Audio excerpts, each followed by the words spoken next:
শীতকালে কড়াইশুঁটির এই ওভারলোডেড পুরভরা খাস্তা কচুরি আর ঝালঝাল আলুর দমটা মাস্ট ট্রাই।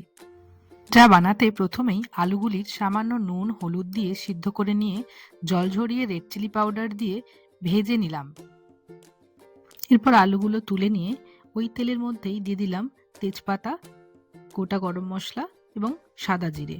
এরপর পেঁয়াজ কুচি, নুন, চিনি, আদা বাটা, রসুন বাটা দিয়ে কিছুক্ষণ কষিয়ে নিলাম।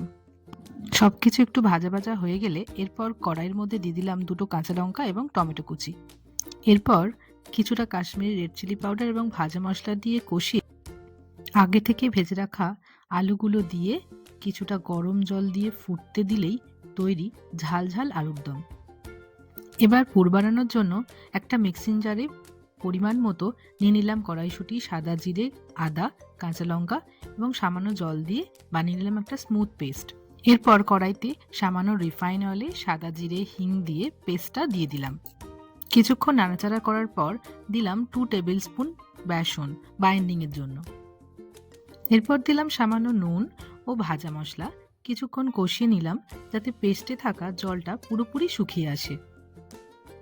এবার খাস্তা কচুরি বানানোর জন্য কিছুটা ময়দায় সামান্য কালো জিরে, নুন, চিনি, রিফাইন অয়েল দিয়ে শুকনো উপকরণগুলো খুব ভালো করে মিশিয়ে সামান্য উষ্ণ জলে একটা নরম ডো বানিয়ে নিয়ে ছোট ছোট লেচি কেটে পুর ভরে লুচির শেপে বেলে নিয়ে গরম তেলে ভেজে নিলেই তৈরি একদম পারফেক্ট ওভারলোডেড পুর ভরা কড়াইশুঁটির কচুরি।